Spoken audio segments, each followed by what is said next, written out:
Toksikozni sabablari juda ham ko'p, lekin hali ham uni javobi topilmagan. Ya'ni butunlay lecheniyasini topishmagan. Lekin yechimiga ozgincha yordam berishga harakat qilsa bo'ladi. Buning uchun toksikoz haqida to'liq ma'lumotga ega bo'lish kerak. Uni sabablarini bilish kerak. Ko'p holatlarda buni sabablari ikkita homila bo'lsa, ya'ni dvanyashka bo'lsa ham bizda homiladorlikda toksikoz og'ir o'tadi. Ikkinchi sabablari toksikoz bo'lishi homiladorlikka tayyorlanmaslik. Ya'ni prosta homilador neplanoviy bo'lib qoldi deydi, tayyorlanmaydi. Agar tayyorlangan bo'lsa, toksikozi ancha yengil bo'ladi yoki bo'lmaydi. Yana bitta sabablardan biri bu temir tanqisligi, ya'ni anemiya bilan. Ayollarda kuchli temir tanqisligi bo'lsa, albatta og'ir toksikoz bo'lishi mumkin. Yana bundan tashqari bo'ladigan sabablardan biri bu o't qopida, ya'ni jigarda o't qopida dimlanish hisobiga bo'lishi mumkin. Lekin ko'p holatlarda faqat o't qopiga e'tibor beriladi, lekin sabablari ko'pincha qalqonsimon bez kasalligi ham bo'lishi mumkin, ya'ni gipertireoz. Yodning miqdorini oshib ketishi deyiladi. Yod miqdori emas, qalqonsimon bez gormonining miqdorini vaqtinchalik oshib ketishi yoki toksik buqo bo'lsa ham shunaqa og'ir o'tadi. Bunda biz kapelnitsalar olamizmi, boshqa dorilar ichamizmi foydasi bo'lmaydi. O'shaning uchun avvalambor toksikozni davolayotganda birinchi machani tekshirish kerak. Sidik tahlilida keton analizi bor.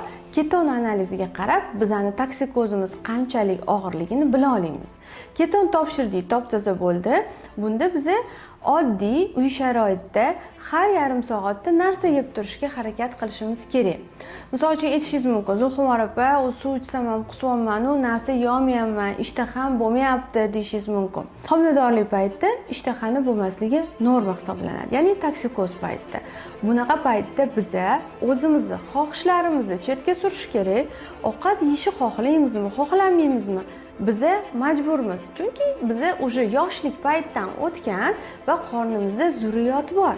Uni yashashi uchun biz nima kerak bo'lsa hammasini qilishimiz kerak. Buning uchun nima qilish kerak? Birinchi navbatda har yarim soatda nimadir qabul qilib turish kerak. Bu obязательно ovqat bo'lishi shart emas. Sushki bo'ladimi? Yarimta olma, ozgincha banan, ozgincha turshak, xolisi shimib tuflab tashlayvering. Bitta olmani tishlingda yemang, lekin soatga qarang. Har yarim soatda nimadir yeb turishingiz kerak. Shundagina toksikozni yengilroq olib borish mumkin. Yana boshqa sabablarni ko'rsak, misol uchun qalqonsimon bezni ko'rsating, endokrinologga boring, TTG miqdorini ko'ring. Bu miqdorini to'g'irlash uchun albatta endokrinolog yordam beradi. Shundagina yaxshi natija berish mumkin. Xo'p, endokrinologga ham bordingiz, aytganlarimni ham qildingiz, foydasi bo'lmayapti. Bunda biz quloqqa nina qo'yishimiz mumkin. Ya'ni quloqda bizda spesial tochkalar bo'ladi. Igloterapiya bu ham tibbiyotda tan olingan, ya'ni quloqning ichida tochkalar bo'ladi. O'sha imенно toksikozga olib keladigan tochkalarga yordam beradi. Bu ham yordamchi hisoblanadi. Lekin bu ham yordam bermayapti.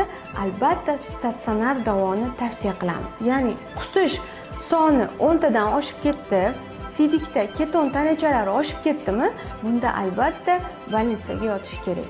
Agar siz shu videoni oxirigacha ko'rgan bo'lsangiz, demak, siz o'z sog'lig'ingizga bee'tibor emassiz.